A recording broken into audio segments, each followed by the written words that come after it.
All right, welcome back from that break where we took you throughout the spiritual aspect. Remember, those songs that were played are all gospel songs and so interesting. I hope you enjoyed them. My name is Frederick Dramadri. We are back with the KOKOLIRIKO show on the 26th of September 2023. This is the second edition of this week, that is Tuesday, that will be taking you throughout the 3 hours. Remember, we are supposed to start this show at exactly 7 a.m. It is now 8 minutes past 7 a.m. and we'll take you up to 10 minutes to 9 a.m. where we'll give that time for the Lubarati news. Remember, there are a lot of things that are happening, and that is where we have a lot of talks. Remember, this show is just here for you for the issues that are happening around the world, around this region, and then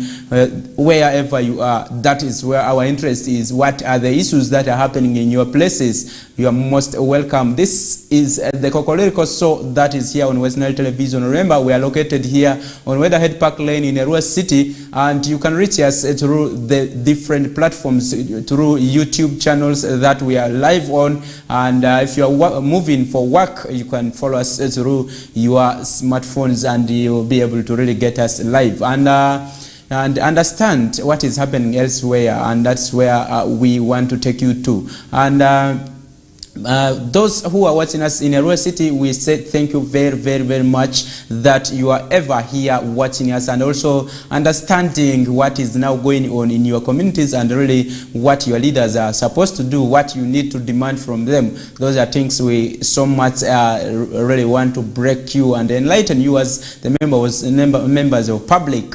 I remember, for you to reach to us, you have to dial 07652 and 8228. And that's how you are able to reach the Westnile television station here. And you can also use email, that is westnilestation@gmail.com. That's where, if you have any doubts, if you have anything, if you want to market your products, if you have any other issue that you want to really share with the people here in Westnile television, that is how you are able to reach them. But also you can follow me on YouTube channel, that is Frederick Dramadri, where you are able to also share a lot with me there. But also I have my Twitter handle, that is Dramadri256.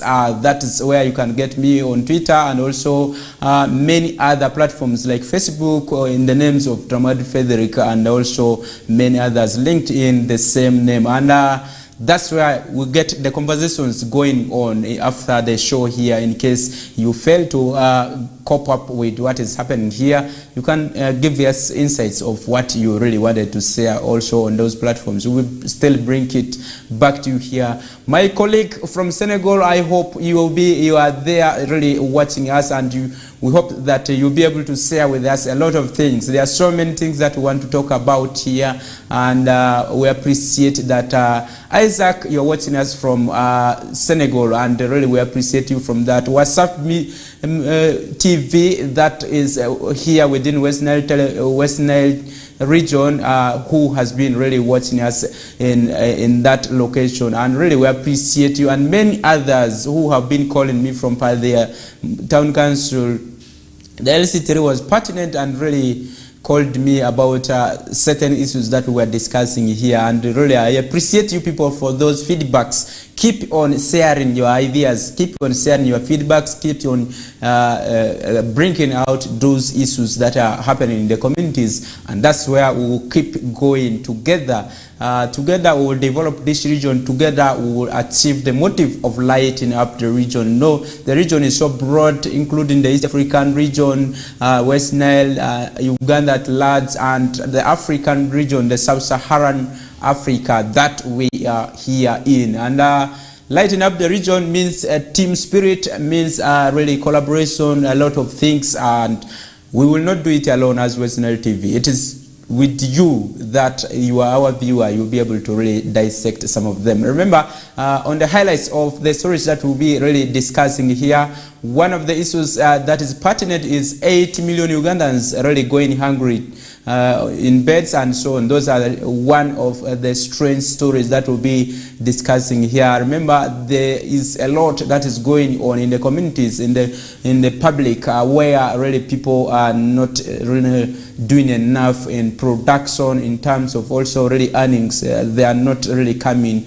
There are so many people who are going hungry. And also another breaking story that we'll be diving into is over 2,000 people, all children in a rural district failed the mock examinations that they sat in July.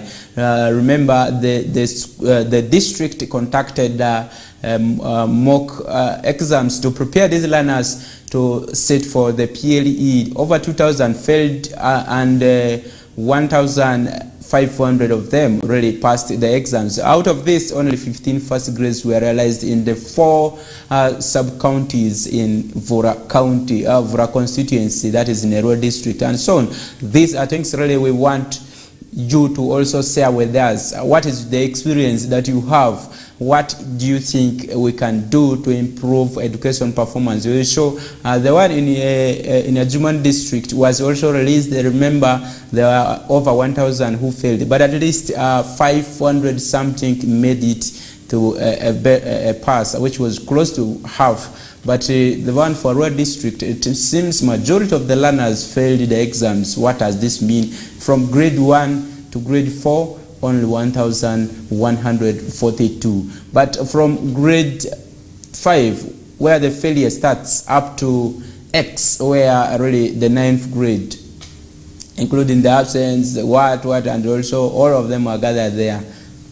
2,500 something learners who failed. So that is where we want to bring your attention to, and also really see how we can really together make as stakeholders this district to move further in improving the education performance and so on. And that is where we'll be really moving into, but also other issues. Remember, the cases of floods have really increased in the recent past, and yesterday the police spokesperson released the report that 5 people perish because of floods in a week, and that is so touching. Remember, the meteorology department released the report that from the months of September up to December will be experiencing what is called El Nino, and that is where really the rain will be accompanied by hailstone and so on, all those things you will always see, and that is where the concern is.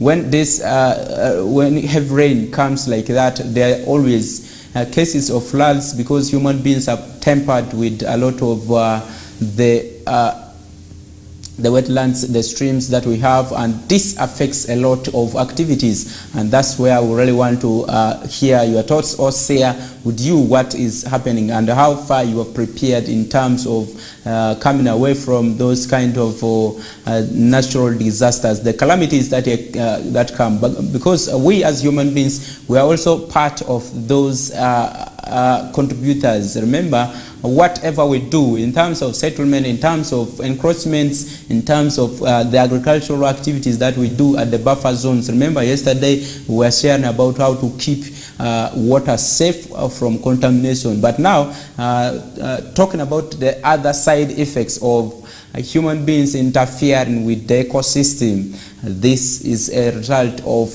that thing that is coming. And these are the 3 major issues that we think we could be breaking with you here, and in case we have a guest, we'll be able to also move to understand the health sector, what the issues to do with uterine fibroids are, because there are so many people who are going through pain, hard pain about these kind of things, diseases, those elongations of the uterine tubes, where really they grow very large, up to 5 kilograms or 3 to 5 kilograms according to World Health Organization, and this grows in the womb of a woman where it has been underutilized. Underutilized means a woman has not been really regularly producing or has overspaced the children up to 10 years or 8 years, that is abnormal, and that gives room for uterine fibroids to grow. And also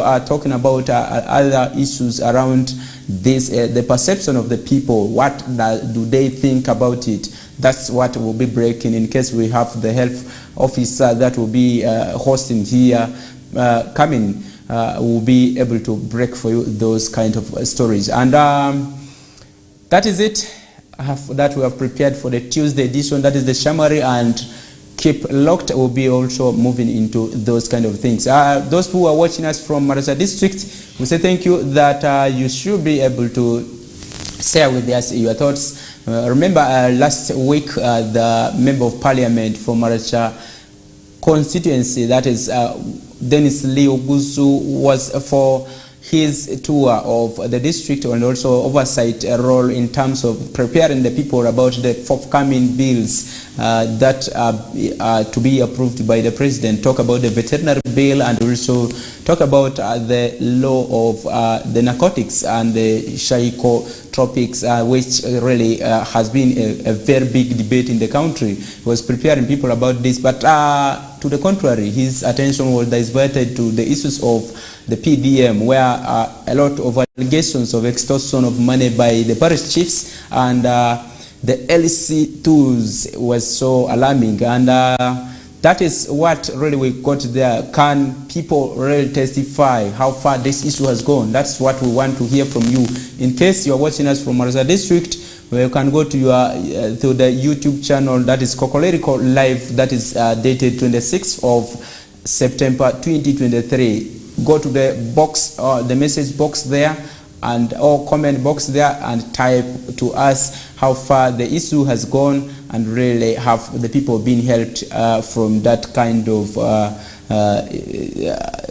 extortion, the allegations, how far the allegations have gone, has come to really intervene into the issue, and what steps have been taken. That's what we want to understand from you. But also moving away from Marasa District, the Terego District, there are a lot of issues around schools and not really receiving capitation grants, especially those in the conflict zones between Madiokolo and Terego, that borderline which stretches from Ochea Trading Center moving downwards up to the Orupi side, that is from Oriema to Rigo, that stretch. There are 3 schools that have not been receiving capitation grant through Terego District just because of the conflict.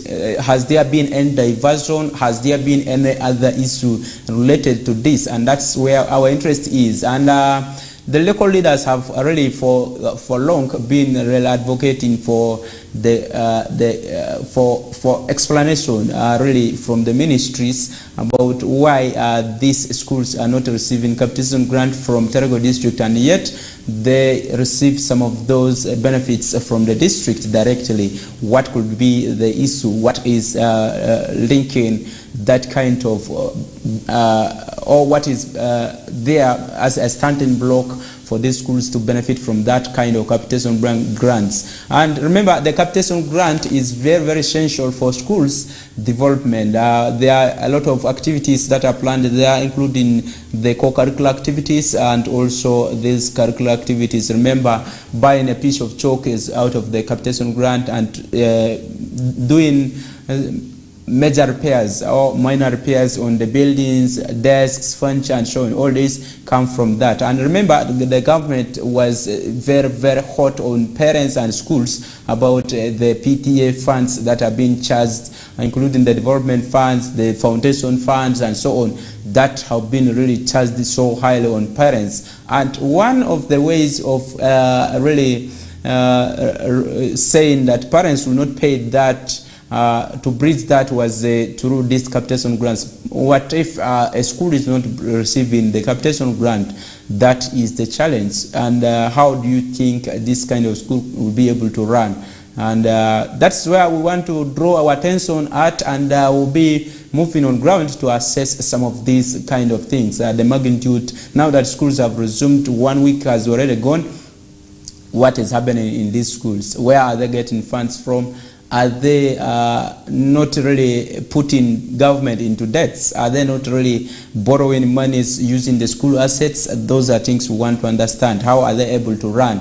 Now that a lot of issues are coming that these schools are not receiving capitation grants. That's where our interest is. In Terego district, that's the story we want to follow to logical conclusion and see if this kind of anomalies can be rectified and the schools start receiving capitation grants normally. And that's where we want to move further. And away from Terego district, in Madiokolo district, the issues of refugee and host community relationship has started to worsen, and this is attributed to the dwindling support by the donors, okay, the implementing partners that have been there. Remember, Madiokolo in the recent past had 54 implementing partners that are venturing into mostly livelihood support in the refugee hosting areas as the sub-counties. And you realize that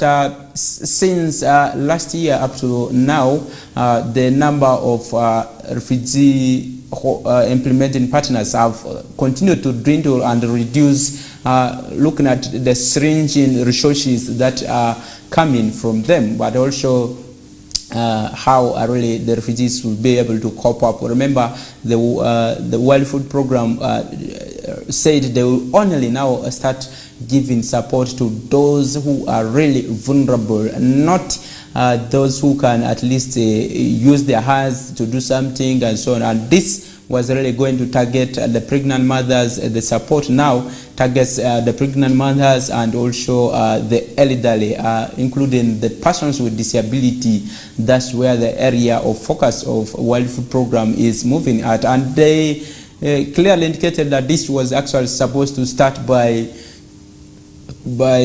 July, and you realize that by July up to onwards, from July onwards, this is where the stand of World Food Program is now, because of the conflicts in different continents and so on. The food production has reduced, and also really resources have been minimal in terms of so many areas of support that need the attention of World Food Program.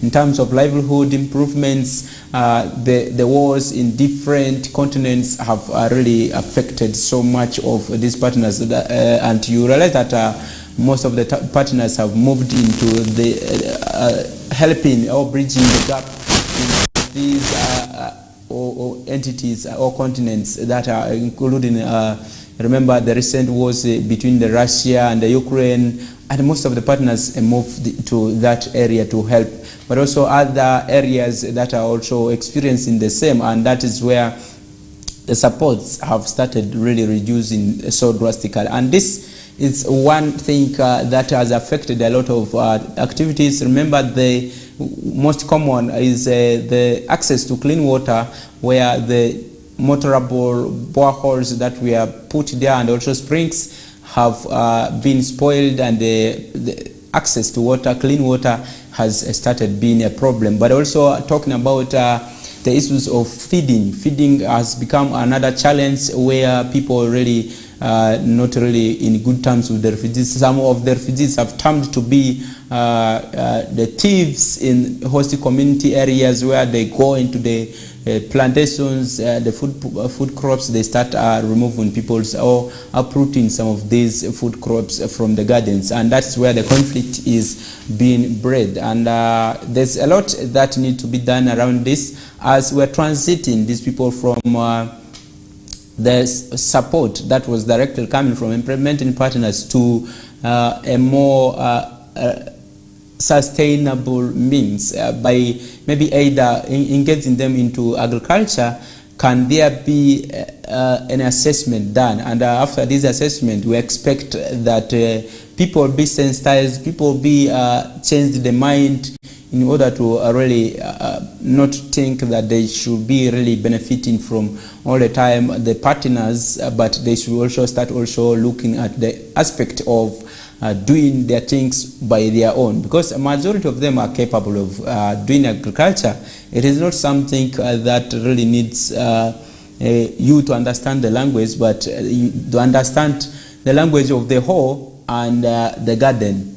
That is it, where really they could really cope up and really move very, very fast. And that is where the issue of conflict is really coming so heavily. Moving to Moyo district, remember the bishop of Rua diocese was there celebrating the silver jubilee of one of the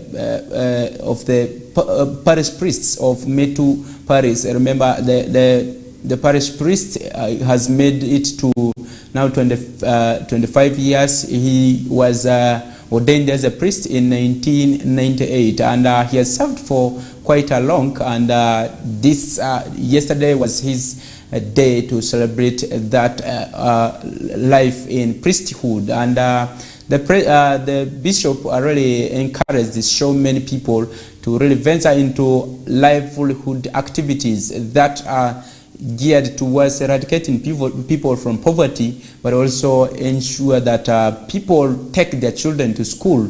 That was one thing that he was emphasizing so much in this ceremony, and really encouraged people to do a lot of agriculture. That is the backbone of the country, but also utilizing the parish development model, that especially those who are benefiting from this, if you are able to venture into some of those livelihood activities, including farming, including those other aspects of horticulture, apiary, that can do well and are profitable. Those are things that he was really emphasizing to the Christians, and said every time dedicating time for prayers, long hours for prayers, is nothing. Having time to do productive work and sparing a minimum time for prayers is very, very vital, because the parish is developed from the Christian perspective. If the Christians are poor, the parishes will not grow, and that's one of the emphasis that I think is very, very important for us to take a leave. There are some people who dedicate the whole day for prayers. What kind of prayer are you praying for? What kind of intentions do you have that you cannot spare 1 hour and pray? Or you spare 2 hours of your time, you pray. In the afternoon, in the evening.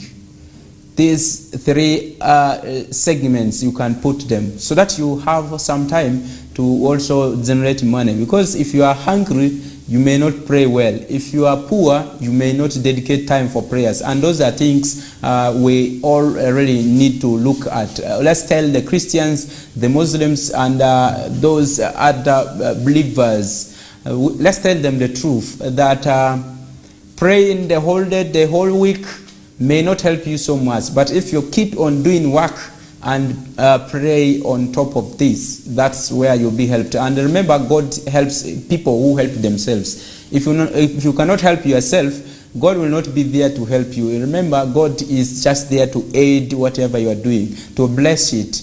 But now, if you are praying, and you are not really going to start cooking, do you think food will be put before you? That is one thing we need to take seriously. Let's take a break, and when we come back, we'll move to some of these issues and start tackling them one by one and really see how far we can go. Thank you.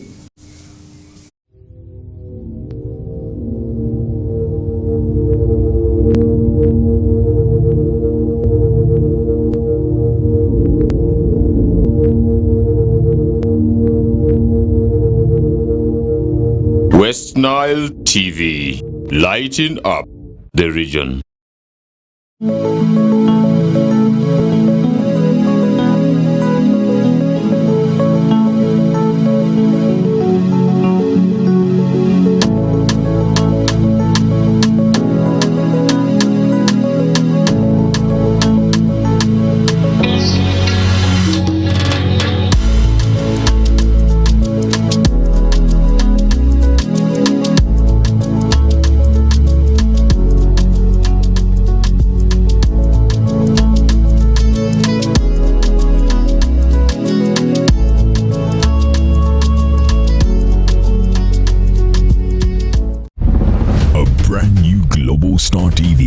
StarTimes Inside Technology.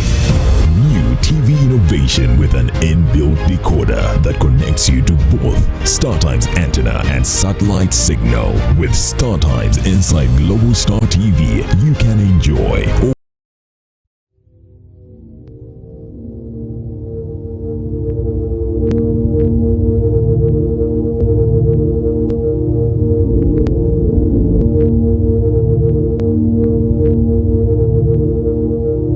Westnile TV, lighting up the region.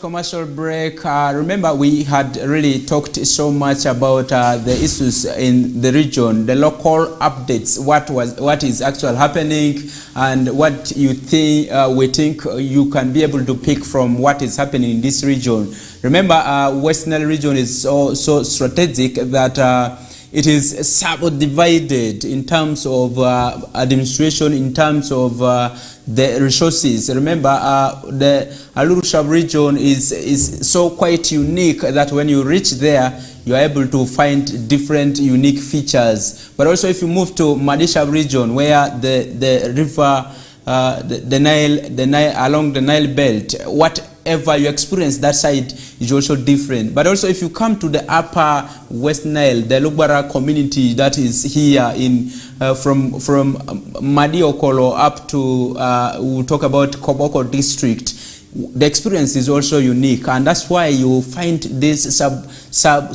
divisions is still within West Nile region, and that is the uniqueness of West Nile. And when you come here, you not really speak the same language. There are so many other small languages that are uncoordinated. You need translators at every point. That is the uniqueness of West Nile region, and that's why it was named in the foreign language, that is English, and that's the only way they can communicate uniquely and really understand themselves. It is only English that unites all the West Nilers together. But talking about the local languages, they are so different, and that's the uniqueness of this region that is named in English. And for those of you who want to come to this region, there are a lot of interesting things. As earlier on, we talked about the tourism sites, talk about the only smallest church that you will find in the world is found in Zombo district, and that is the church that you always find.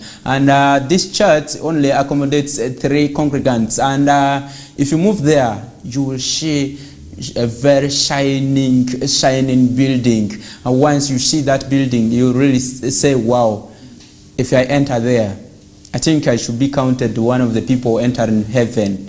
So that is it.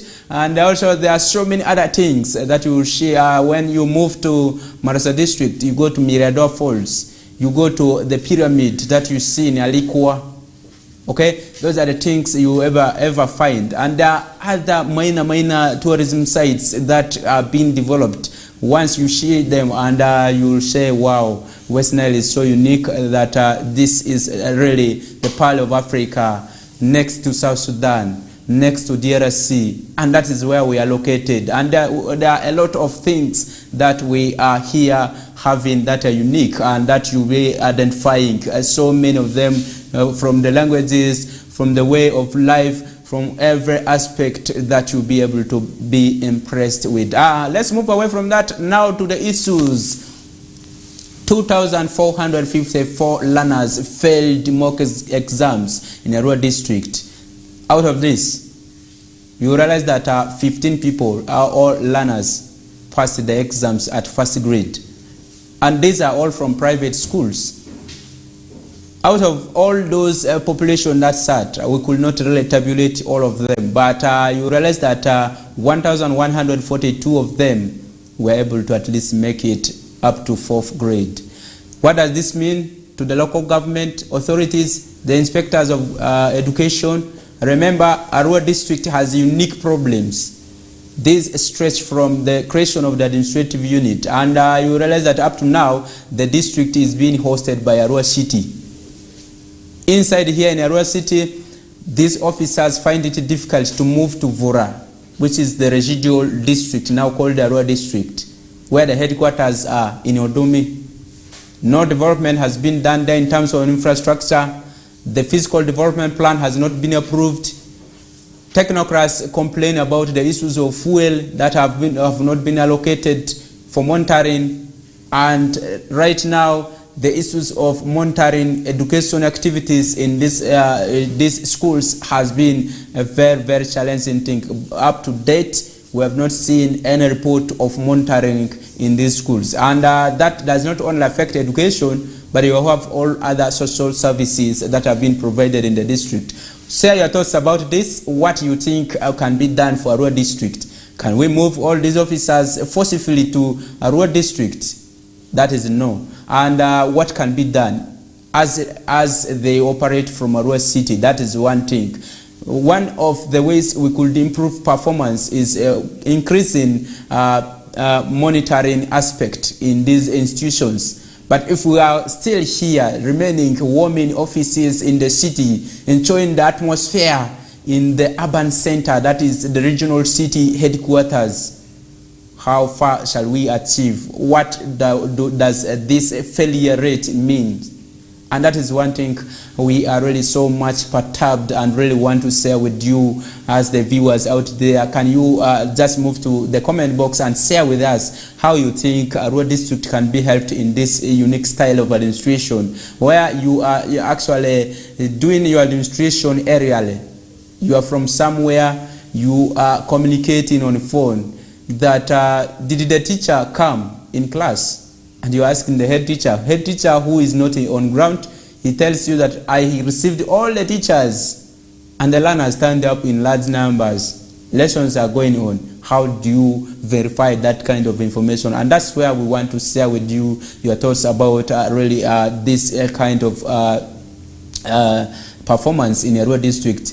This is contrary to what was there in Arua city. Remember, there were at least 4,500 learners who were in first grade in Arua city, and also these people sat the same examinations set by Westnile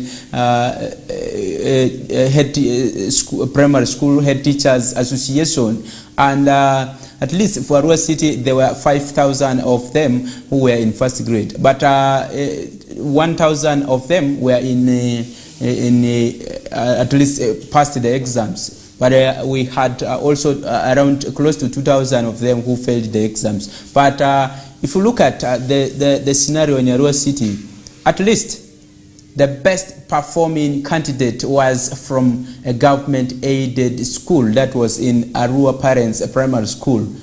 This was someone who got an aggregate of 6. But in Arua district, from the private schools, the best got 7. So what does this mean? The education in Arua district, it seems to be in the hands of now the private institutions, and you realize that teachers in the government-aided institutions only go to school to sign in, and they don't really stay the whole day in the school. Remember, the teachers are supposed to be in school from 8 a.m. up to the hour of 5. And that's where they are supposed to leave the school compound. But you realize that if you move to some of these schools now, right now in the morning you will find the teachers in full attendance. But from after break, that is from the break time, that is at 10 up to 5, you will not see the teachers in large numbers. They will turn back at 5 p.m. and to just sign out, and that is the logic now most of the teachers have adopted. When now the officers, the inspectors of schools, the DEOs and the chief administrative officers cannot apportion any time to go and supervise these schools or these teachers at the school level, and they cannot move to these schools. That is where really our issues with the administrators, the implementers, the people who are to monitor these kind of processes is really where we're putting a lot of question marks, is from that point. And in Arua district, still you realize that the cases of dropout of learners is so high that the completion rate at primary school level stands currently at 12%, and this is one of the worst scenarios that we will ever have in a whole district that has 4 sub-counties with so many government-aided institutions, and we are crying for more institutions, yet we cannot monitor what is happening in these few that we have. Now, if the completion rate among the learners is at 12, how about among the girl child, among the boy child? If we were to dissect it in that way, how would this really look like? And this seems to be a failed system. This will be a failed system of administration, because ideal, the officers are supposed to move out. They are not supposed to sit in the offices for long. If you are any inspector of schools, you are supposed to go and inspect schools. You're not supposed to sit in the office and call on phone and really say, how was the attendance? You tabulate using phones and all those kind of things. Really, it is quite unfortunate. There's need for all the stakeholders to intervene into this. Much as parents are doing their part in sending the children to school, but are the children being taught? It's one question that we want to understand. Are the syllabus being really looked at? The syllabus that are being brought, are they being fully implemented? Talk about the teachers. Are they teaching adequately? Are they giving their extra time for the children who do not really cope up with that kind of learning when they are together? There are some children who have unique kind of things that they want to really be helped from. There are some of them who come in school from morning up to evening. They cannot understand something when they are with other learners, but when they spare some time with the teacher one-on-one like that, they're able to understand certain things, and that's where really we want to move into. Can teachers really adopt to this kind of style? Unfortunately, our government injects a lot of money into the teachers. You realize that the government teachers are earning more money than these teachers in private schools. I was interacting with some of the teachers in private schools. They are telling me that some of them are getting even 300,000, yet a P1 teacher is getting 564,000 Ugandan shillings. But this teacher teaches from, he has either 2 lessons to be conducted in a day.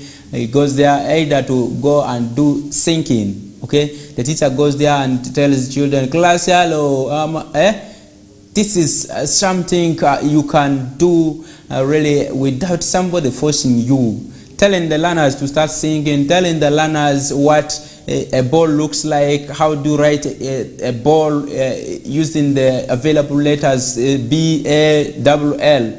This one here, do you need to be forced?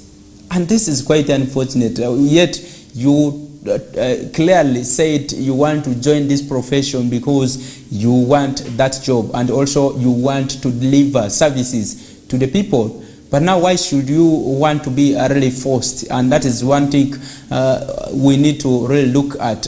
This kind of people that we are grooming up to be teachers, can we see it from the perspective of who can do it? Does he have the ability? Can we mentor them very well?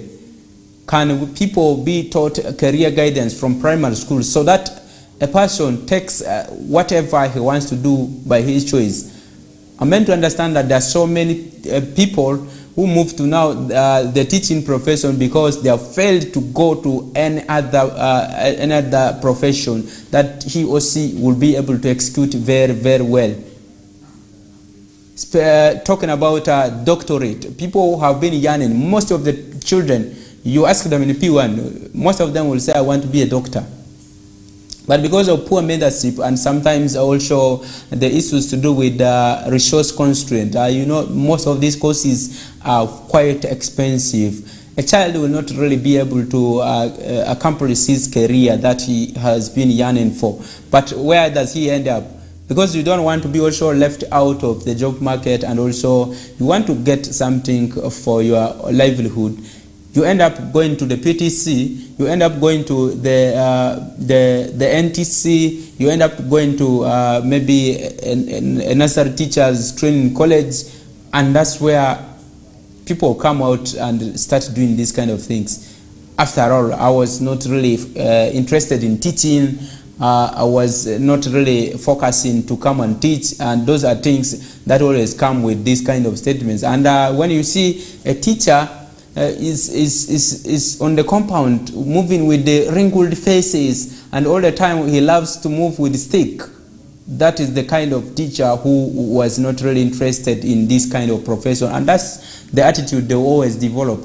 All over the compound, they want to be heard by pupils, shouting and so on and so on, and that makes children fear you. They cannot really admire having lessons with you, and also for them to also go to you to have thoughts shared, their thoughts shared, their challenges exposed, and really the strengths that they want to build through your guidance will not be really accomplished. And that is where really things go wrong. And this is the genesis of sometimes why children fail to cope up with the learning system we have. And that's one point of reference that we want to bring to your attention. Can teachers also really take it seriously to love the profession?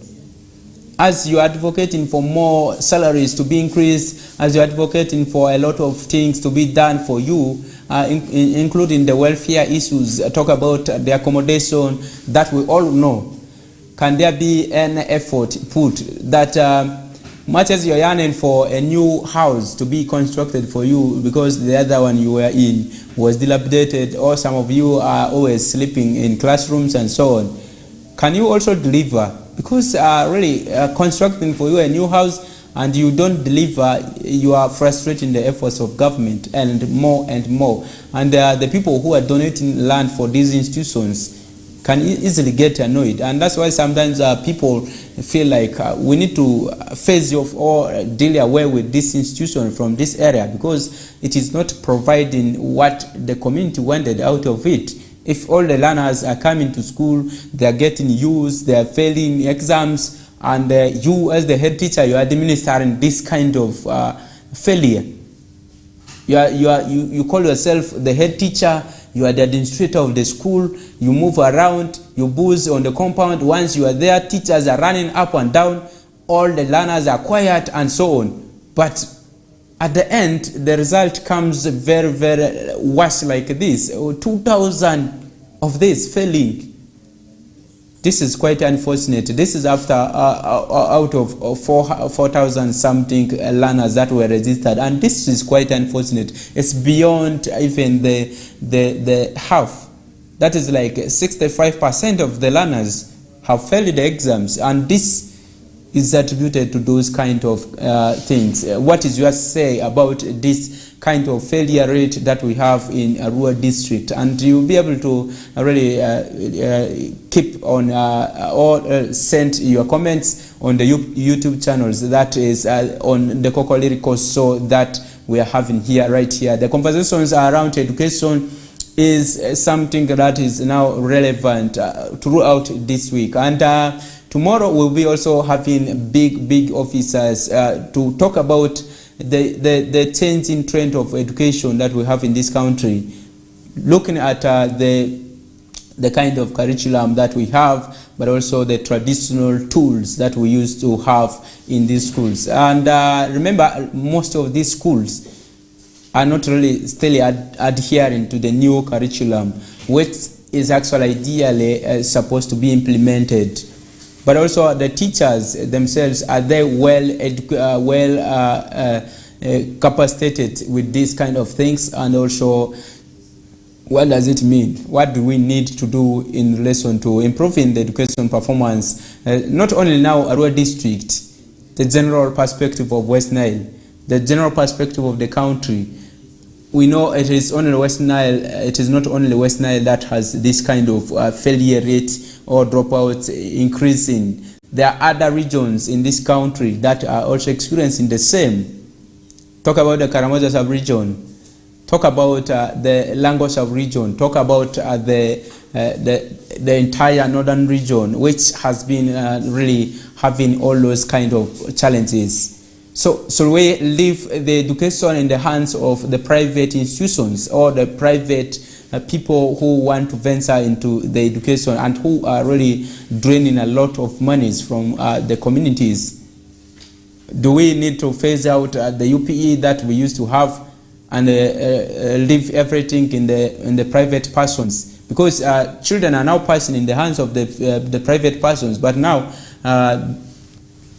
talk about those employed by government.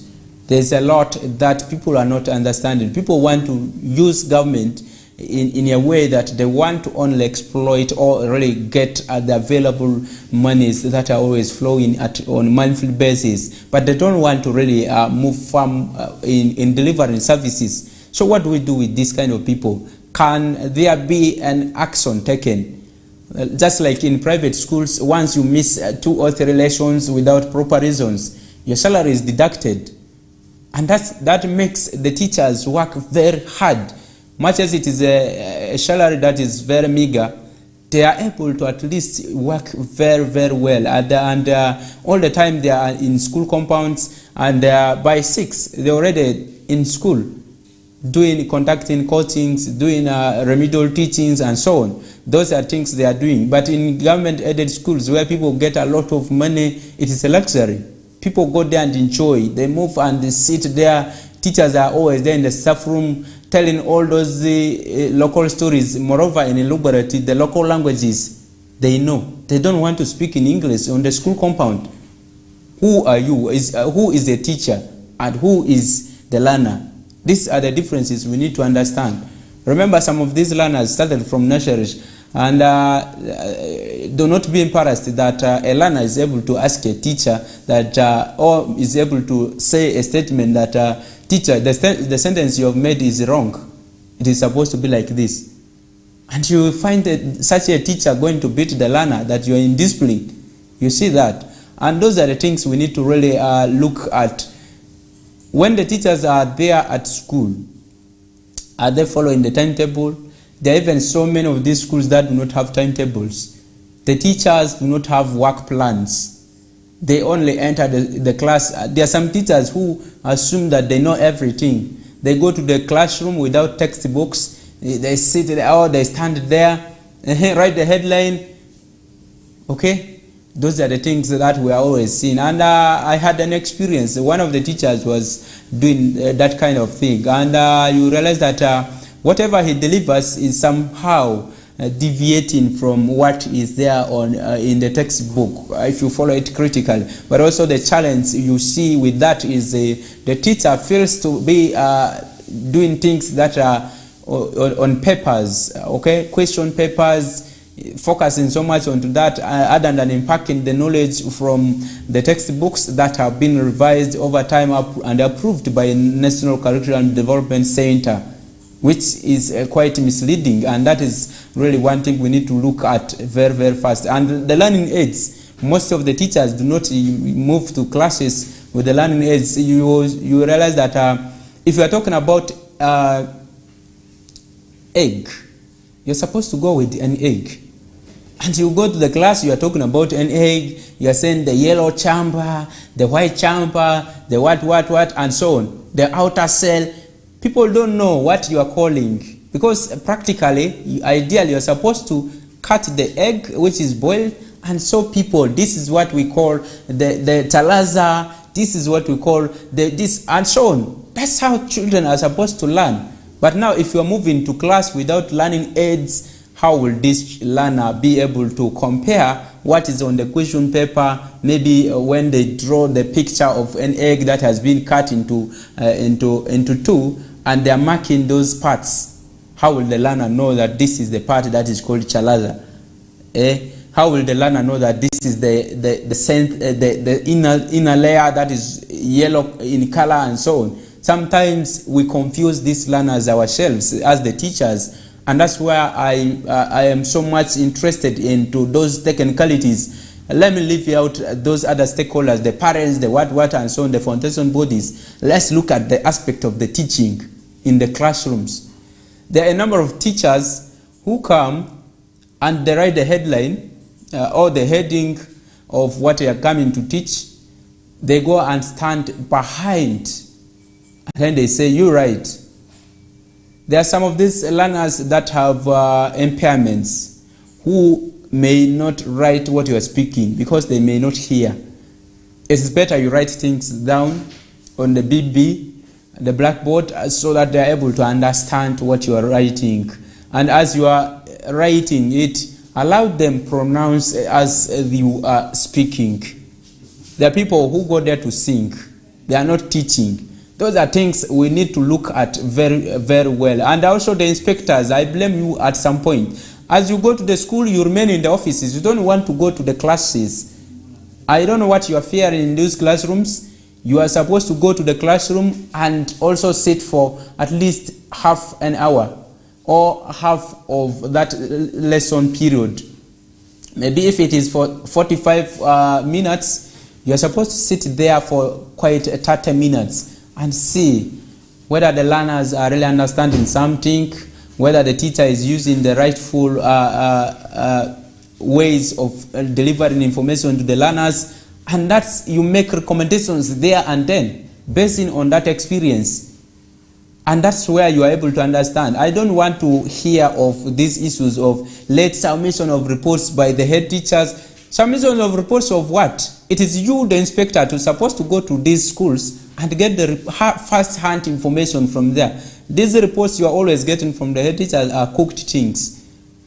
Let's desist from that if we want to improve on the quality of education that we have in this country. Because I've seen this kind of interventions that government is bringing. You are crying for the capitation grant, that you want to eat part of the money. The head teachers are always there. You have that portion of administration, and you don't want to deliver this money to run the activities. The money for administration, you pocket it. You don't want to share it with the other entities in terms of really purchasing some of the things that can improve the learning.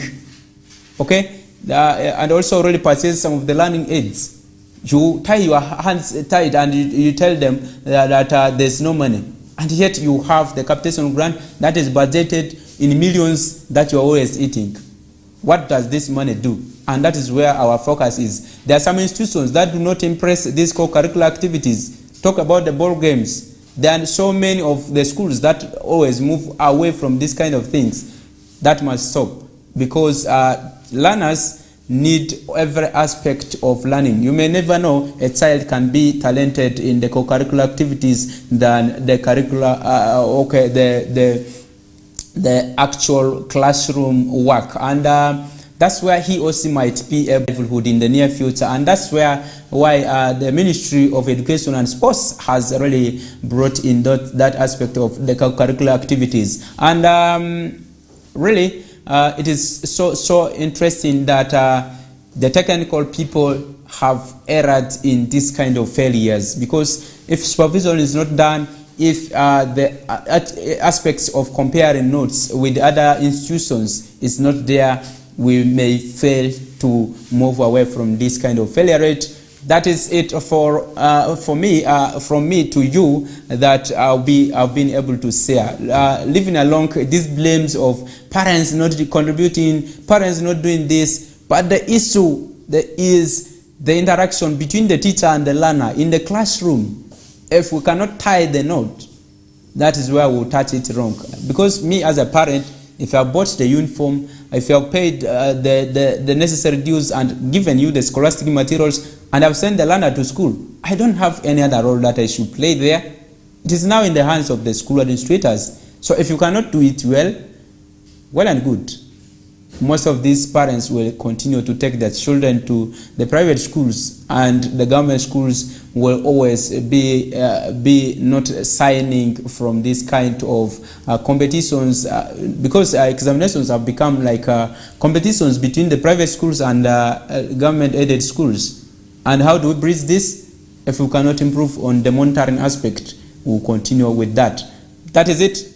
Let's take a break. When we come back, we'll be able to move into other issues. Thank you.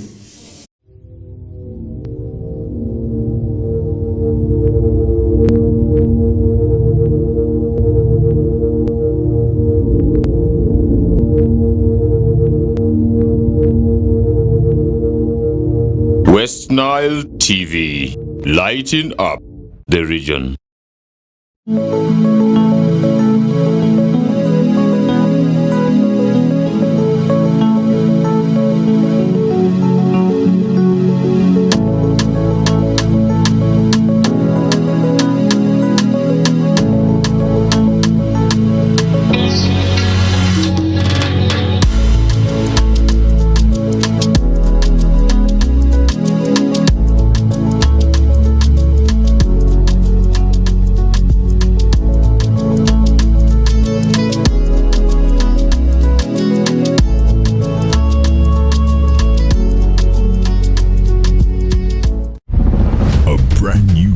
Star TV with StarTimes Inside Technology. New TV innovation with an inbuilt decoder that connects you to both StarTimes antenna and satellite signal. With StarTimes Inside Global Star TV, you can enjoy over 300 local and international channels, 1 month StarTimes highest bouquet for free, automatic system update, more benefits, more affordable. StarTimes Inside Global Star TV is available in all StarTimes branches and dealers countrywide. StarTimes Inside, entertainment inbuilt.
Westnile TV, lighting up the region.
Westnile TV, lighting up the region.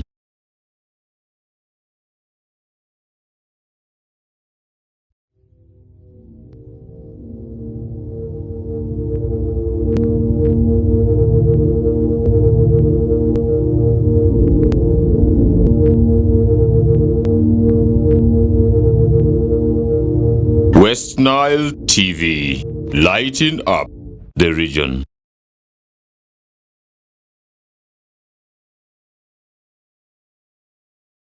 All right, welcome back from that commercial break. Remember earlier on we were discussing a lot of issues around the failure rate of learners from these exams that were really done by Arua district, but also it was not only Arua district that did this kind of mock exams. Remember, it was a Westnile kind of thing where all the districts sat the same examinations. I remember for 2,454 of these learners really failed, and out of this, there were only 15 learners who got first grade out of the over 400 learners. And this was one thing I was really seriously understanding from the technical perspective, from the classroom, what happens, from the aspects of monitoring and supervision, what happens. And those were the loopholes that we had understood were really great and immense, that really contributed to so much of these failure rates. And right now I've been joined by the veteran journalist who is always anchoring news in Lugbarati, and that is Sept Emmanuel. Sept Emmanuel, you are most welcome to Westnile TV studios. This is the KOKOLIRIKO live that will be discussing a lot of issues here. Sept, you're most welcome. Thank you so much. Thank you. Yes. Thank you. Okay, you've come on a bad note that we are discussing the issues of children failing exams in most of these institutions. And if you look at most of the districts in Western region, these results of failures have been really cited so much. And what do you think, in summary, could be happening? Yeah, first of all, thank you so much for hosting me this morning in the KOKOLIRIKO Live. It's my first time to be on this show, and I didn't know that it feels good to be on KOKOLIRIKO Live. Wow. But thank you so much. I'm privileged and I'm happy to be hosted by you this morning. Like you said, we are tackling some very sad topics that we are talking about. Poor performance. It saddens me that really nowadays students are not performing like they used to be. The competition among schools is even fading out. We had schools that would compete amongst themselves, like in producing first grades, in all that. You find that if today Wambachi produces more first grades, you find Vara will strive to make sure that they have more first grades. Harmony will make sure that next time it is them, or a Diofe will make sure that next time it is them. But nowadays such is fading out, but instead discipline cases are rising in schools, and more of it is now people are losing discipline in schools and all that. But I saw you really roasting the teachers. For sure. But yeah, we can roast the teachers, but also the, let me just summarize this in my own understanding. The students themselves also have a lot to do. They have a lot to learn. Yesterday, but when I was moving around, during school time, I found some kids gathered around playing music and dancing to music. You know, it was around 9 coming to 10. And these are primary school age going children. I don't know where they got the sound system from, but they were gathered like they were for a local derby. Yeah, we call it local derby. They were dancing all around. So you find there were no many textbooks, but you find people struggling to read. There were no lighting system like this that we have nowadays, even though we complain of Wenreko, but at least things have changed somehow. People used to use poor lamp to study. Even this Kadoma, they will use it for studying, and guys will perform well, guys will pass. But nowadays, we have Wenreko, we have generators, solars in schools, and even NGOs are supporting schools with computers.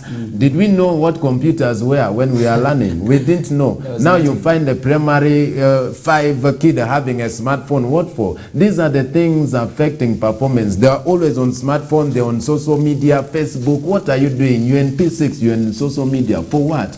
What are you? You see, these are things that we need to teach our children. Stop giving your children smartphones for social media. For what? If you're a parent, you have the money, but please restrain your children from using some of these things, because what they learn from social media is beyond their age. It's far their age. All right, that is it from Sept Emmanuel, who is there really the anchor for the news in Lugbarati. Remember, there are a lot of things. People really feel perturbed, and sometimes people can run out of their tempers when they are talking about issues. Remember, the issues to do with now the change in technology has affected not only the institutions, but also the livelihood of every person in these areas. And you realize that the social media has taken off the life of the people. Remember, some people now dedicate most of the time on this social media, but in the recent in the new curriculum, we'll be understanding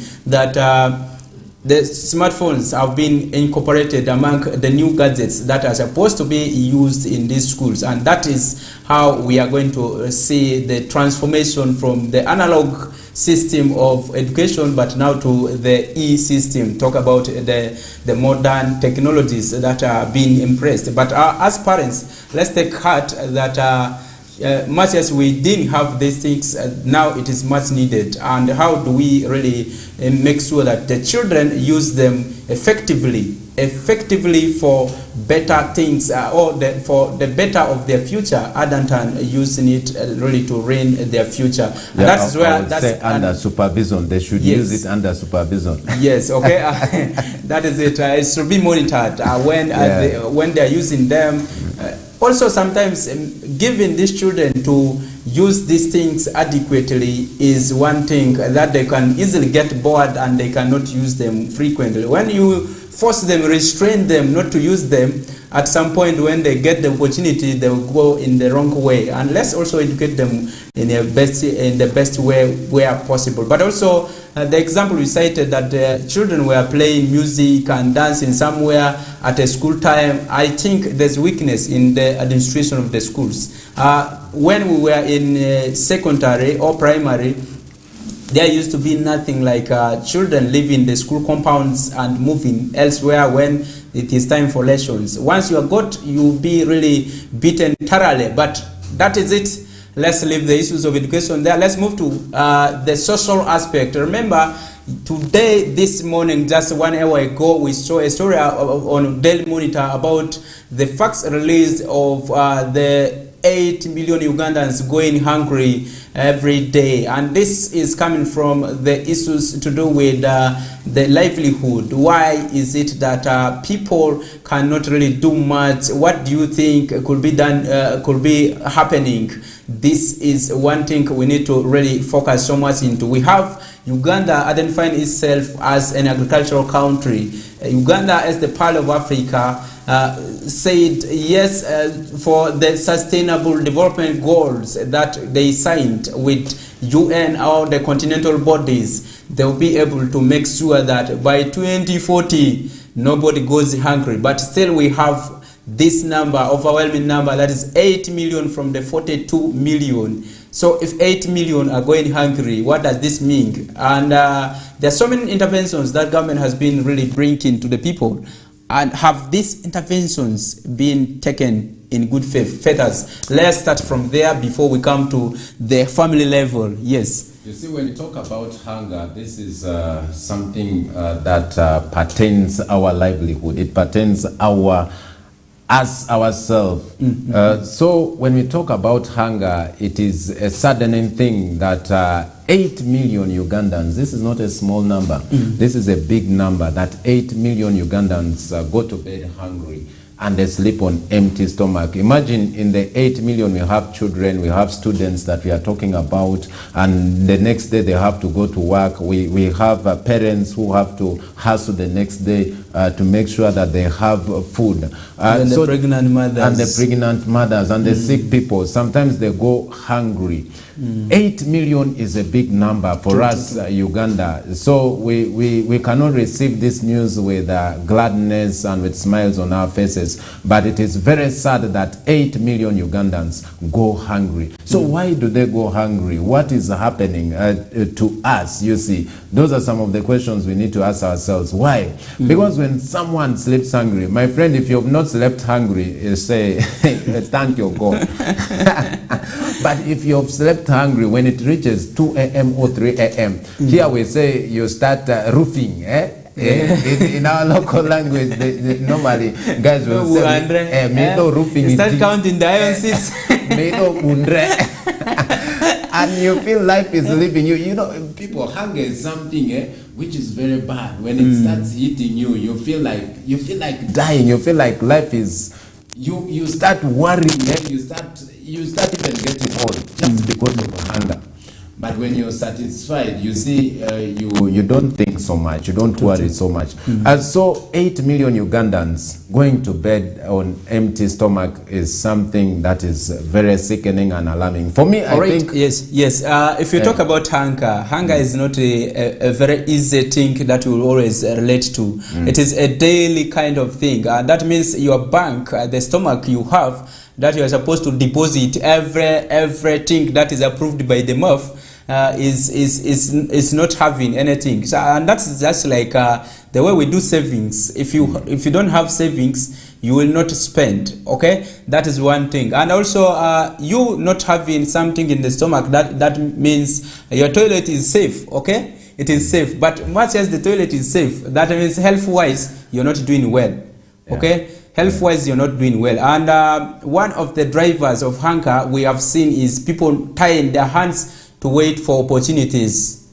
Okay, if you don't want to work, that is one thing, one sign that you always have in your home. Two, we have a lot of issues to do with the attitude of the people towards these interventions by government. We have so many interventions. For instance, in Westnile General, we have seen a lot of interventions tailored towards the elderly persons, the young people, the women. They talk about the entrepreneurs in their own capacity, but also talk about the people who are or the disability persons with disabilities, and those are very large sums of money that have been injected by government to improve the livelihoods. Talk about also the issues to do with NUSAF. Okay, NUSAF came in order to alleviate people from poverty, and also we had these other interventions called the Intandikwas, the Inyogas, the PDM now, and also talk about other interventions other than these ones, the youth livelihoods,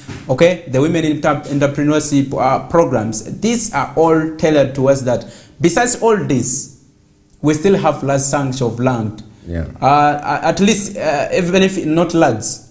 For me, as a person, I still have 1/4 of land at my home where I'm able to at least develop every day or every year, and that is one thing that keeps me at least look healthier.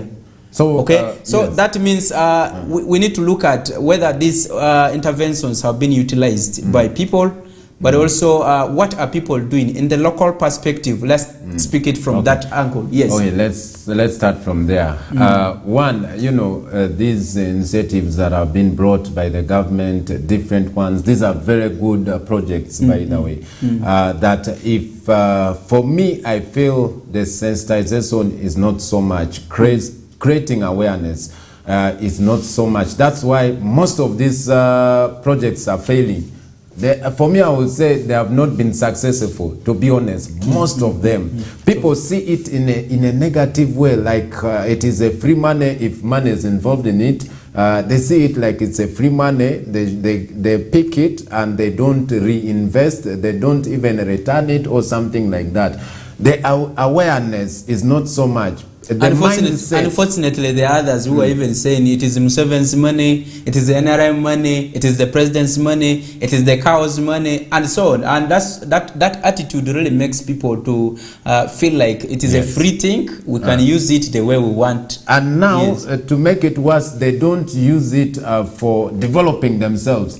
Some just drink the money, some do dubious things with the money.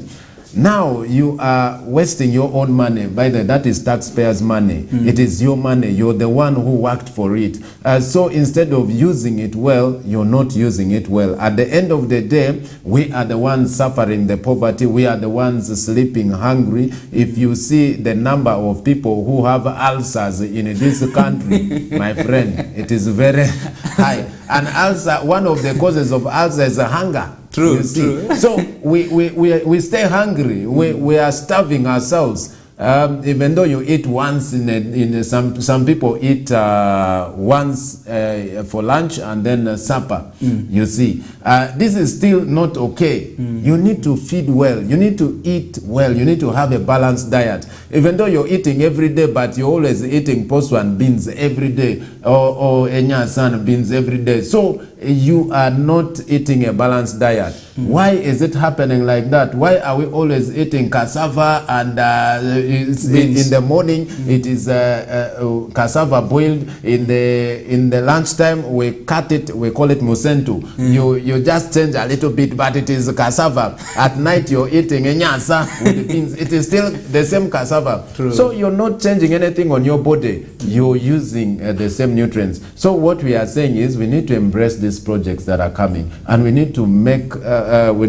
good use of them. We had NADS. NADS was to help the farmers. True. And I think somehow the NADS project succeeded, or I don't know, but somehow up to now you find that they still have a name. But the other projects, I don't see them really working so much for the people. But I see the major thing is the attitude the people have towards this project. They feel it is government's money, it is someone's money, it is so and so's money, we have to eat it.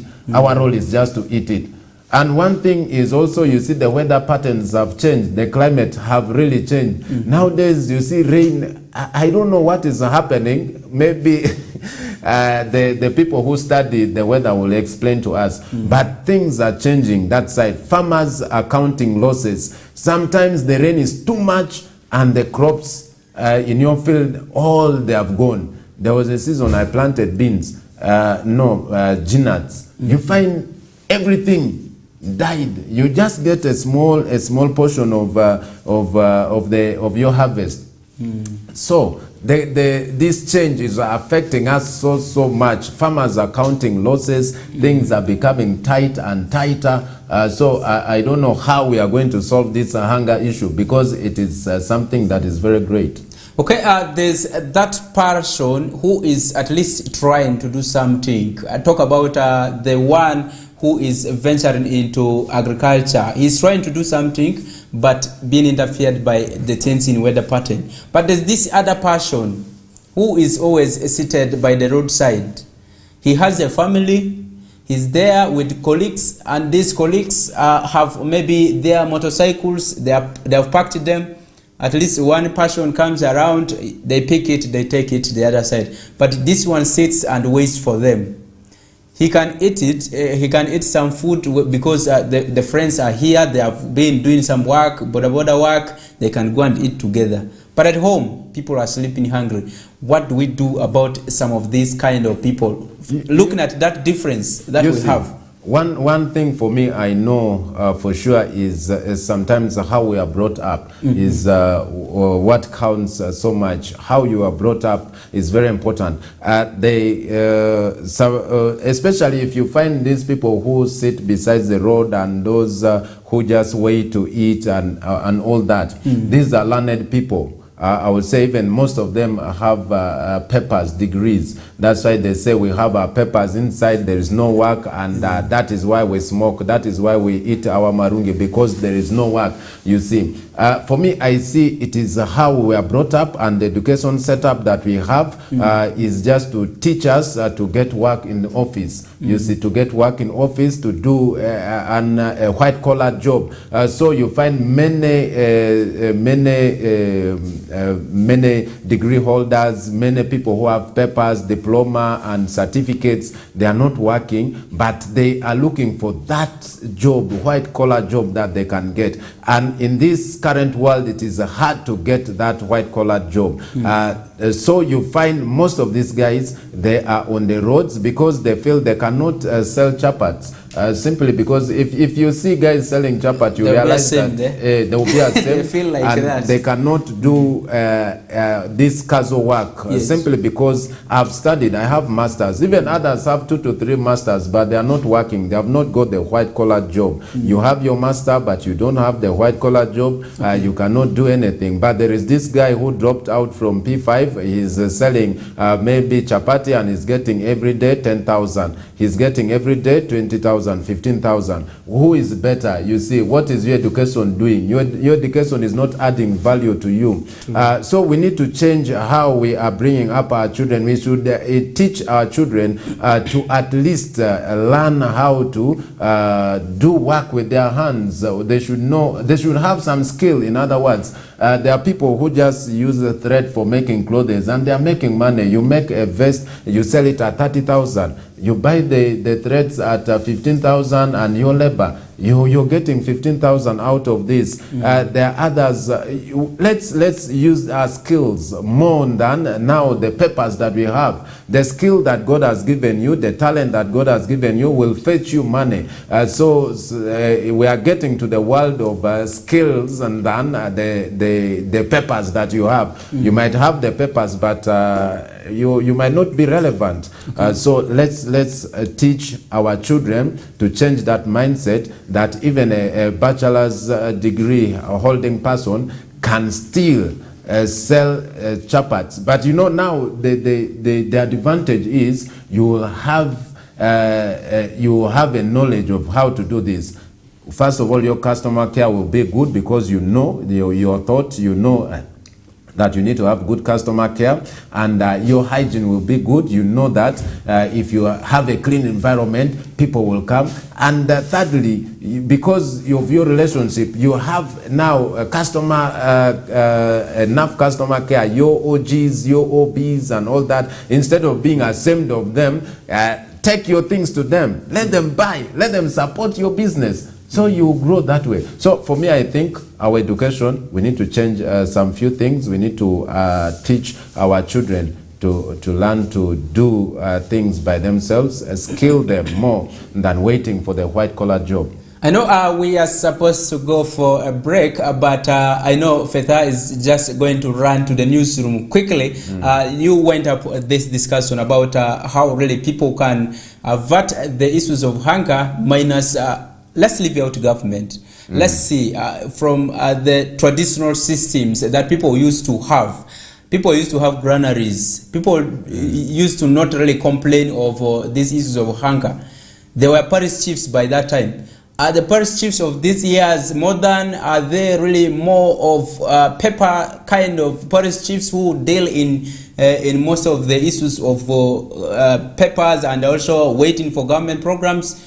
Are they really impacting the really knowledge for people to come out of hunger? If you're a parish chief, actually you are supposed to be the lead person in telling people how to go in the best way of maybe avoiding this kind of issues. Parish chiefs we knew were people who were spearheading how people could be doing well in their at family levels. That's why they were there. And now that the country has recruited many of them now, and can we see any change from these figures? And maybe Feta, let's wind up this discussion to do with the hunger rate in Uganda that it has continued to persist as if it is also increasing. Yeah. Yes. Okay, thank you so much. In my last words, I will say let's work hard. That is very important. Let's work hard and change our community. Hard work doesn't mean that you should kill yourself in the work, but let's work smart, let's work hard. By the way, this time I managed to plant beans just on a small compound, you see. Though it rained with storms and all that, part of it was destroyed, but part of it survived. Yes. So right now, I'm telling you, I'm not buying beans from the market. I'm eating from my garden. True. You see. So let us work hard to that extent that even though you're doing another job, don't bank. You don't put all your eggs in one basket. Make sure that you have other ways of surviving. Plant cassava. Cassava is nowadays very expensive. Half a sack is 90,000. Actually, it has reached 100. It has reached 100. It's now 2,000. Yes, half a sack is 100, guys. And you're staying. You have a big chunk of land. You're planning to just sell it, man. Plant. It will not all die. Some will survive, and you will move on. You're always buying airtime for 2,000, 1,000, always to talk to your girlfriend. If you save that 1,000 every day, my friend, you're going to be rich. I'm not a stingy man, but I'm telling you, because it is for your welfare. If you're saving 1,000 in a day, in a week you have 7,000. And by the way, in some places you can start a business or with even 20,000. You start selling boiled eggs. There are people who just do business of selling boiled eggs, and they are earning money in the town here, in the city. So let us work hard. Let us leave laziness for us to drive this hunger out of our land. We need to work hard, and we need to change our mindset. It is all the mindset that is keeping us in this poverty, by the way. We all think about quick money. We want to sell the land to get money. Now it puts us in problems even with our relatives. You want to sell land, you just want assets. It takes you to theft. You pick something from home, you're just all about to go and sell. You just want to sell. You're always thinking of assets. Let us restrain ourselves from that, but instead let us embrace hard work. Personally, for me, I think it is mental or cognitive crevices that is causing all this. If we can help our mind, and if we can think well, we are going to change.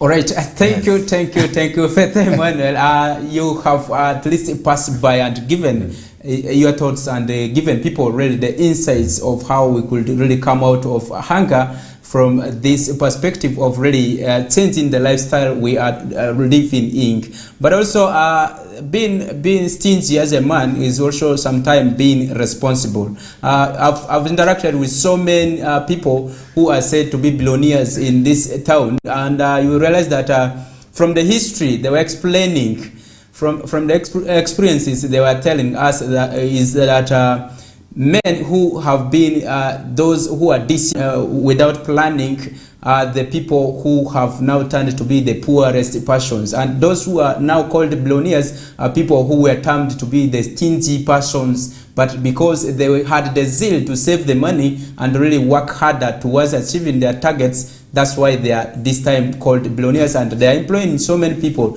And let's impress that system of being stingy also at some point.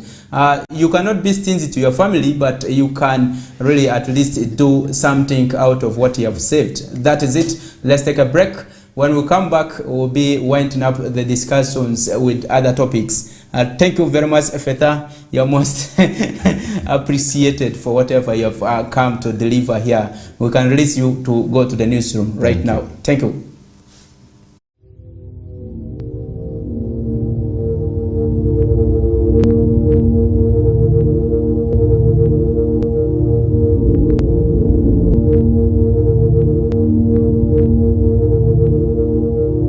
Westnile TV, lighting up the region.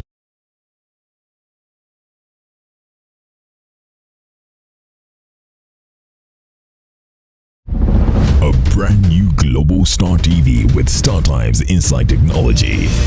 New TV innovation with an inbuilt decoder that connects you to both StarTimes antenna and satellite signal. With StarTimes Inside Global Star TV, you can enjoy over 300 local and international channels, 1 month StarTimes highest bouquet for free, automatic system update, more benefits, more affordable. StarTimes Inside Global Star TV is available in all StarTimes branches and dealers countrywide. StarTimes Inside, entertainment inbuilt.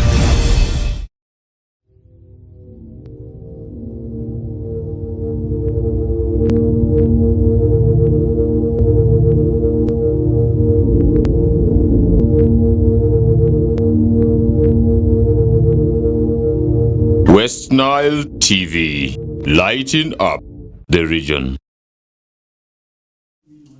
All right, welcome back from that commercial break. I remember earlier on we were discussing the issues to do with the hunger strike in Uganda that is really affecting 8 million every day who go to beds hungry. And remember, these are not only the people who are maybe said to be the vulnerable persons, like the widows, the what, and so on. The young people are also included in this, because we have failed to open our hands to do work, and that's where these issues of people going hungry is coming.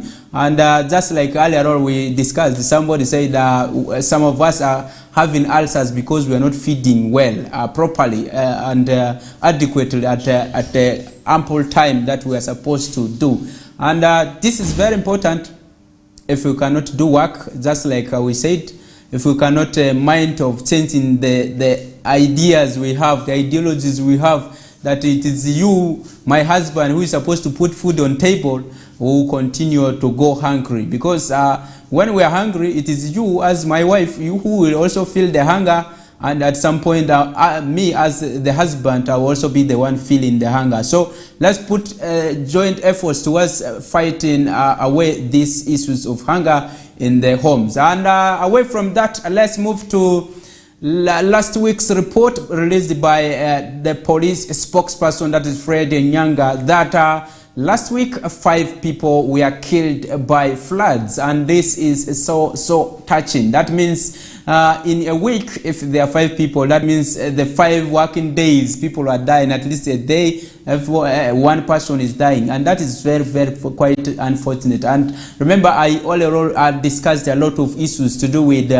why people encroach some of these buffer zones that are demarcated. But also, if they are not demarcated, can we refrain from encroachments? Because why floods have become too prone in Uganda is because people have tampered with the ecosystem. People have tampered with a lot of the water bodies where really water used to flow using one direction. But now that we have dug these areas that were a bit hard, they have become all soft, and water can easily move with the soil. Where the importance of having grasses planted around water buffer zones is because it can hold the soil tight, so that when water is flowing, it doesn't go with the soil particles. When maybe it is raining, the rain does not go with these soil particles. We all were taught in primary that the worsening away of topsoil is called soil erosion. And the soil erosion, the agents are, some of them are these human beings that move with their activities towards this or to this kind of water buffer zones. And the buffer zones are supposed to be safe zones where either plants or trees are planted or grasses are planted. And these are to really ensure that the water does not enlarge the space in which they are flowing, the sides of the rivers and so on, that are not supposed to be the way they are supposed to be done. And also talk about the way we do our agriculture. There are many times when you have a slopey kind of land, what kind of agriculture do you practice? What kind of land, or what kind of activities do you need to do on such a land? Those are things that we need to seek from the experts before we do those kind of things. There are moments people do mulching, which prevents soil erosion or washing away of these topsoils that eventually turn to be a waterway. And also there are sometimes the type of crops people plant also has any implication on some of these kind of things. But also talk about the kind of activities, talk about mining. Sand mining has been really a very great thing that contributes to the flooding aspects, because people over time keep on removing those sand, the soil particles, the sand which is there, and in that response you realize that the water body tends to respond negatively towards this kind of activities that we do. And you realize that it also affects the infrastructure that we have.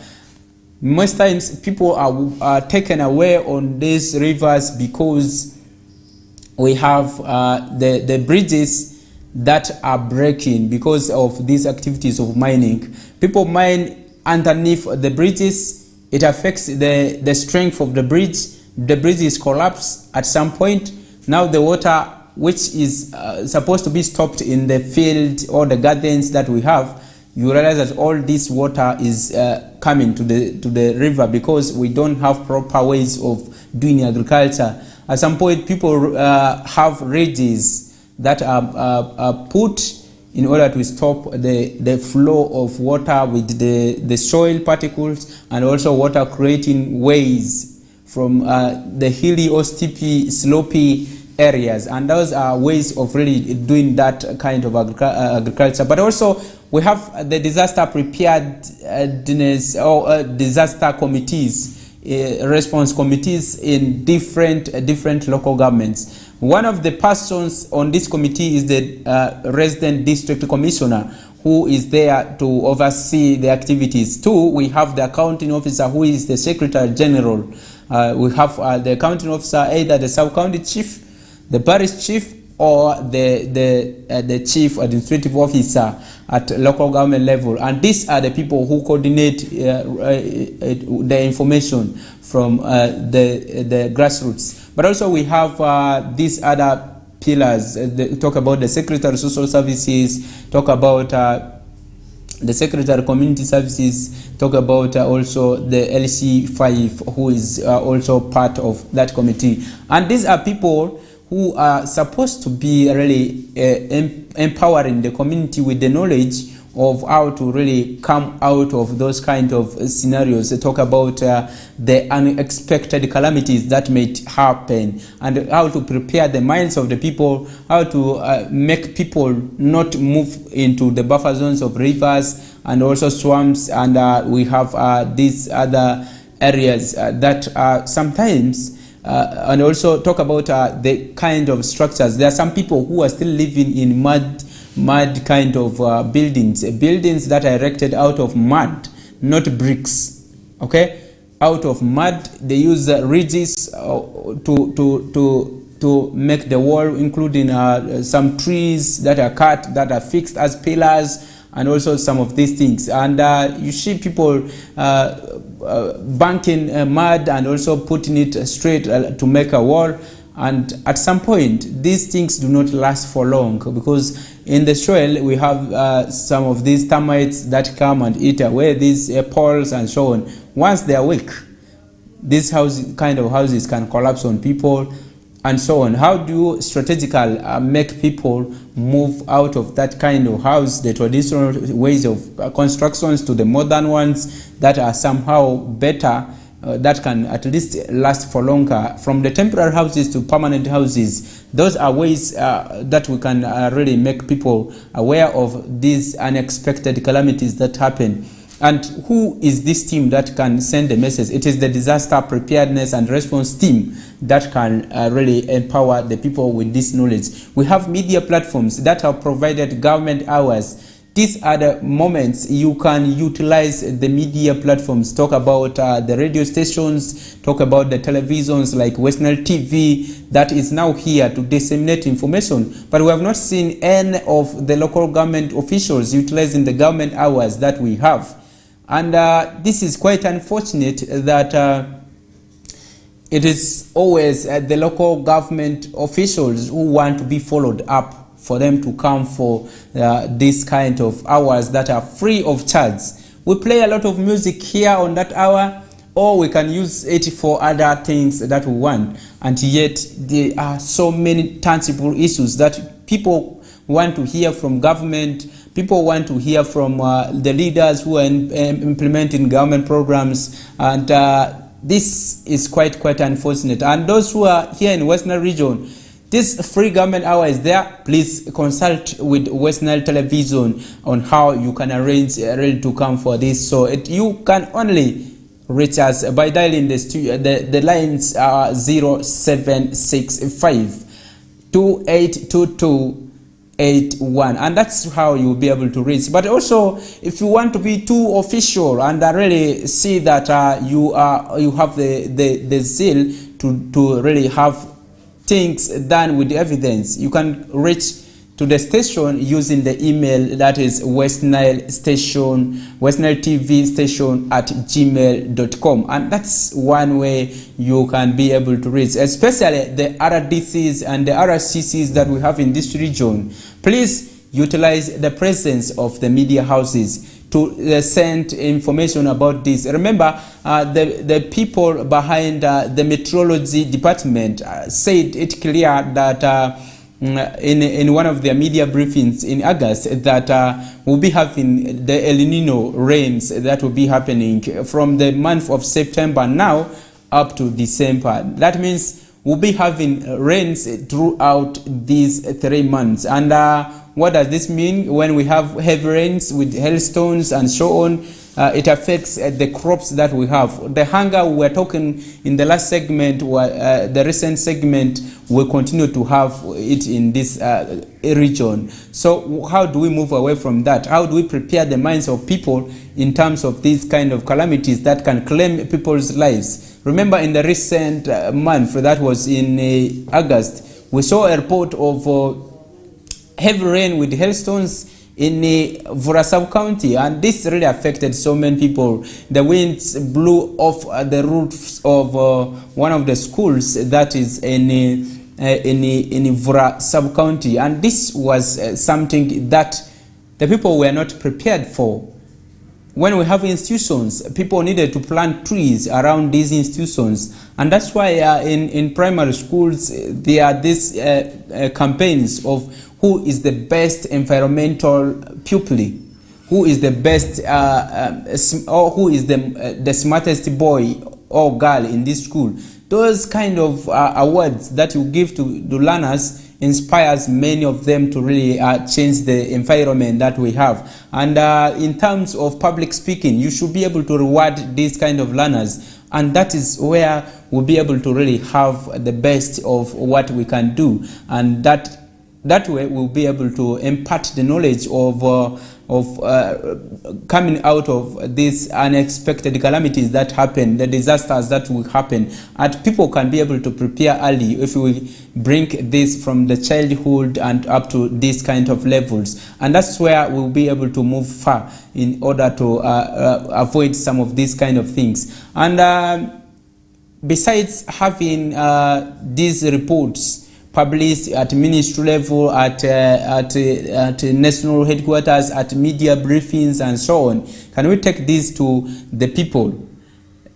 We have so many strategies to reach the people with this kind of information. One of this is through the media platforms, one of this is through the community development office, through community barazas, and many others. And if we can widely spread these kind of things, instead of saying, no, we are safe, let's tell the people the truth, that they are able to really come out of those kind of threats that come with the human activities. Talk about the tree cuttings. If we impart the knowledge of tree planting from the primary schools, people will be able to change. If we impart the knowledge of good agricultural practices, talking about not really burning the bushes. Mariokolo has been really over time being one of the districts that stood all leads in Western region in terms of burning the bush. Okay, and this affected the connection of electricity to the district.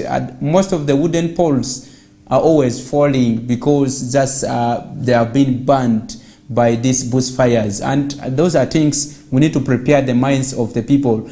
That is it. We had prepared for you for the Tuesday edition of the KOKOLIRIKO. So my name is Frederick Dramadri. We'll be bringing you more of this in the subsequent days. Tomorrow, remember, put it in your notebook that Obed is having the big persons in the education sector, talking about the Vice Chancellor of Moni University, will be dissecting a lot of issues to do with the curriculum that we have in Uganda. How best can we utilize the new curriculum that is talking about the issues to do with the modern skills, where the learners are to lead the whole discussion and the teacher is in the center. That is it. And we'll have up next the news in Lugorati. Behind the cameras we have Dijon, who is there really doing a lot of work in making sure that we look very nice to you, and he's the very main man behind the background that you are seeing there. And you must appreciate that as Westnile TV, we have changed a lot in terms of the quality, in terms of production, in terms of everything. And the building that you always get us in is located on Weatherhead Park Lane, and that is real very interesting. And once you come to Arua City, as you're heading to Mvara, that is where you'll be able to get us on plot number 39A, that is in Arua City. And when you come there, you will be able to see a very, very well designed gate with Westnile television written on the gate. And if you pass at night, you see interesting lights blinking. That Westnile TV, welcome. And that is it. And you'll be seeing those kind of things when you come here. You enjoy the atmosphere that you have in Westnile TV, and the reception is so nice. That is where you'll be able to get all that you need, and you can advertise with us. Just like I said, that is the opportunity. You'll be able to showcase whatever we have in Westnile region to the outside world. The one behind the production, the writings and so on is Aldo, who is the main producer. Thanks for that, and we wind up from here. Thanks again, and bye bye for now.